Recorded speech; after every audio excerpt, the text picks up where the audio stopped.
жас бала анадан туғанда екі түрлі мінезбен болады. Бірі ішсем, жесем, ұйықтасам деп тұрады. Бұл тән құмар. Бұлар болмаса, тән жанға қонақ үй бола алмайды. Һәм өзі өспейді, қуаттанбайды. Ал біреуі болса, білсем екен демек. Не көрсе де соған талпынып, жалтыр-жылтыр екенің болса, оған қызығып, аузына салып, дәмін көріп, бетіне басып, сырнай керней болса, дауысына ұмтылып, ал одан ер жеткенде, ит үрсе де, мал шуласа да, тіпті адам жылап күлсе де, бұл немене, ол немене деп қызығып, ол неге өйтеді, бұл неге бүйтеді деп көзі көрген, құлағы естігеннің барлығын сұрап, тыныштық көрмейді. Бұл болса, жан құмар. Білсем екен, көрсем екен, үйренсем екен деген. Дүниенің көрінген һәм көрінбеген сырын түгелдеп, ең болмаса, денелеп білмесе, адамдықпен орны болмайды. Оны білмеген соң, ол жан, адам жаны болмай, хайуан жаны болады. Әзелде Құдай тағала хайуанның жанынан адамның жанын ірі жаратқан. Сол қуат жетпеген, ми толмаған ессіз бала күндегі бұл немене, ол немене деп бір нәрсені сұрап білсем екен дегенде ұйқы тамақта есімізден шығып кетеді ғой. Ер жеткен соң ақыл кіргенде орнын тауып ізденіп, кісісін тауып сұранып, ғылым тапқандардың жолына неге салмайды екенбіз? Сол өрістетіп өрісімізді ұзартып, құмарланып жиған қазынамызды көбейтсек керек. Бұл жанның тамақ еді. Тәннен жан артық еді. Тәнді жанға бас ұрғызса керек еді. Жоқ, біз олай қылмадық. Ұзақтай шулап, қарғадай барқылдап, ауылдағы боқтықтан ұзамадық. Жан бізді жас күнімізде билеп жүр екен. Ер жеткен соң, күш енген соң, оған билетпедік. Жанды тәнге басы қыздық. Еш нәрсеге көңілменен қарамадық. Көзбен де жақсы қарамадық. Көңіл айтып тұрса да сенбедік. Көзбен көрген нәрсенің сыртына ғана тояладық. Сырын қалай болады деп көңілге салмадық. Оны білмеген кісінің несі кетіпті дейміз. Біреу кеткенін айтса да ұқпаймыз. Біреу ақыл айтса, ой Тәңір-ай, кімнен кім артық дейсің? Артығын білмейміз, айтып тұрса ұқпаймыз. Көкіректе сәуле жоқ, көңілде сенім жоқ. Құр көзбенен көрген біздің хайуан малдан нен зат? Қайта бала күнімізде жақсы екенбіз. Білсек те, білмесек те, білсек екен деген адамның баласы екенбіз. Ал енді осы күнде хайуаннан да жаманбыз. Хайуан білмейді, білемін деп таласпайды. Біз түк білмейміз. Біз де білеміз деп, надандығымызды білімдікке бермей таласқанда, өлер тірілерімізді білмей, күре тамырымызды адырайып кетеміз.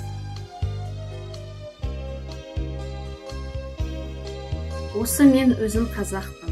Қазақты жақсы көрем бе, жек көрем бе? Егер жақсы көрсем қылықтарын қостасам керек еді. Уә әрнешілік бойларынан адам жақсы көрерлік, көңілге тияна қыларлық бір нәрсе тапсам керек еді. Соны не үміт үзбестікке, не оны болмаса, мұнысы бар ғой деп көңілге қуат қылуға жаратсам керек еді. Оңдайым жоқ.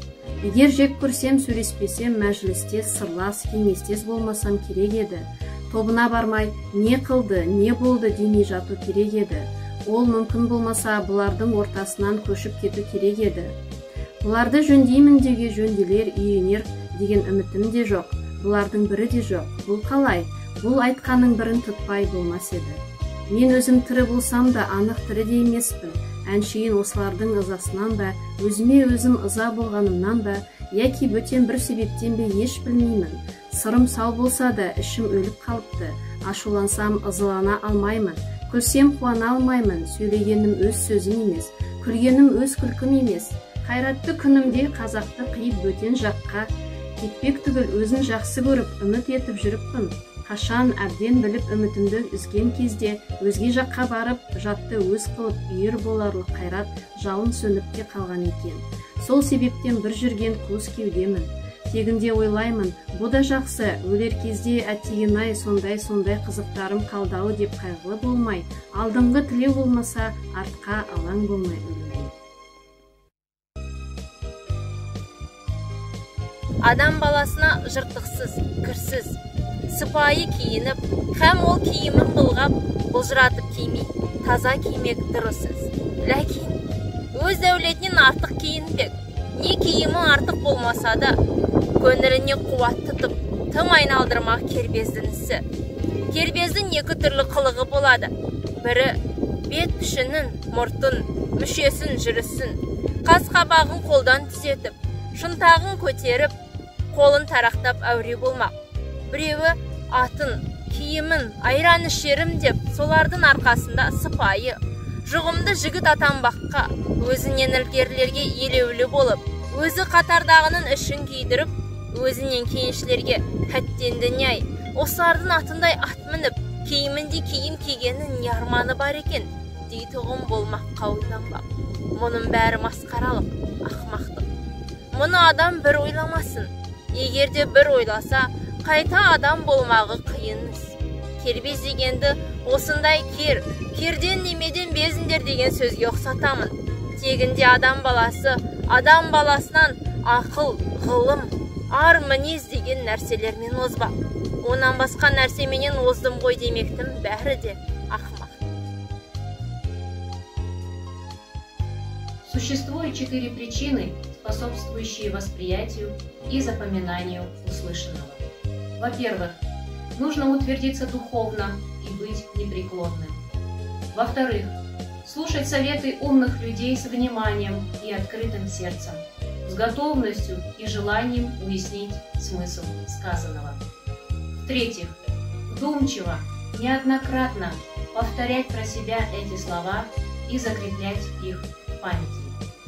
В-четвертых, следует избегать вредных свойств ума, если даже придется подвергнуться искушениям, этими силами не поддаваться. Вредные свойства ума – это беспечность, равнодушие, склонность к беспричинному веселью, тяга к мрачным раздумьям и губительным страстям. Вот эти 4 порока – способы разрушить и ум, и талант. Ақмол орта мектебінің 6-шы А сыныбы оқушысы Бақ Асылай әсет қызы. Абай Құнанбаев жазғы түрі өлеңі. Жазғы түрі қалмайды қыстың сызы, масатыдай құлпырар жердің жүзі. Жан жануар адамзат анталаса, ата-анадай елжірер күннің көзі. Жаздың көркі енеді жыл құсымен, жайрандасып жас күлер құрбысымен. Көрден жанат тұрғандай кемпір мен шал, жалбандасар өзінің тұрғысымен. Қырдағы ел, ойдағы елмен араласып, күлімдесіп, көрісіп, құшақтасып. Шаруа қуған жастардың мойны босап, сырласып, сыбырласып, мауқын басып. Абай Құнанбайұлы көзінің қарасы. Көзінің қарасы, көңілімнің санасы, бітпейді ішімде ғашықтың жарасы. Қазақтың данасы, жас үлкен ағасы, бар демес сендей бір адамның баласы. Жылайын, жырлайын, ағызып көз майын, айтуға келгенде қалқама сөз дайын. Жүректен қозғайын, әдептен озбайын, өзі де білмейме көп сөйлеп созбайын. Тереңдеп қарайсын, телміріп тұрмайсын, бейхабар жүргенсіп, бек қатты сынайсын. Сан кісі мұнайсын, сабырмен шыдайсын, күйімін, жанамын, еш рахым қылмайсын. Ең ақылсыз үй болмас, сәулесіз үй болмас, жүректе оты жоқ, адамда не болмас. Шын ғашық сый болмас, сый болса сыр болмас, арызымды айтайын, қи болар, қи болмас. маңдай қолаң шаш, я бір кез, я құлаш, ақ тамақ, қызыл жүз. Қарағым, бетіңді аш. Абай Құнанбаев, жүректе қайрат болмаса. Жүректе қайрат болмаса, ұйықтаған ойды кім түртпек? Ақылға сөйлеп қонбаса, қайуанша жүрек кім ертпек? Аспаса ақыл қайраттан, тереңге бармас үстірттер.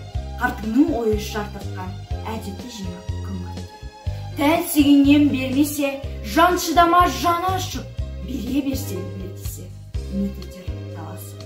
Малда да бар жан мен тән, ақыл, сезім болмаса, тіршіліктің несі сән, тереңге бет қоймаса. Атымда адам қойған соң, қайтып надан болайын, халқым надан болған соң, қайда барып оңайын.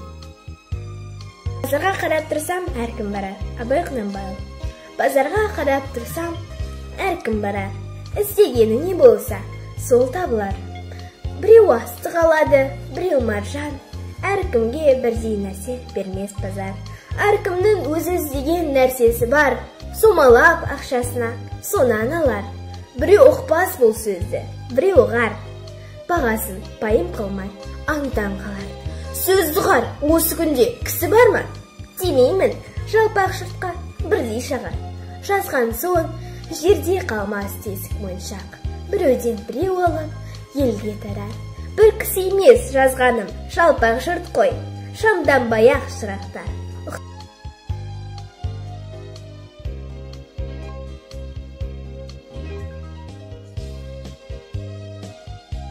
Абай Құнанбаев. Ұяламын дегені көңіл үшін. Ұяламын дегені көңіл үшін. Ұсақ қулық бір ғана өмір үшін. Татымды достық та жоқ, қастық та жоқ, жігері жоқ маңызы жеңіл үшін. Жалығу бар, шалқу бар, ішпісу бар. Жана сүйгіш адамзат көрсе қызар. Ар мен ұят ойланбай тәні сырап, ертеңі жоқ бүгінге болған құмар. Туыс қанын, достарын бәрі күшті. Сол себепті досының дұшпан күшті. Сүйсе жалған, сүймесе аянбаған. Бұл не деген заманға ісім түсті. Өзін үлкен қылығын балашаға. Балаша мәз боп жүрсін тамашаға. Әкесі ұрса балаға, олда достық. Баласы ұрса әкеге жарысам. Абай Құнанбаев, жасымда ғылым бар деп ескердім. Жасымда ғылым бар деп ескердім. Пайдасын көре тұра тексердім. Ел жеткен соң түспеді уыз. Қолымды мезгіліне кеш сермедім. Бұл махрым қалмағыма кім кінәлі? Қолымды дөп сермесе өстермедім.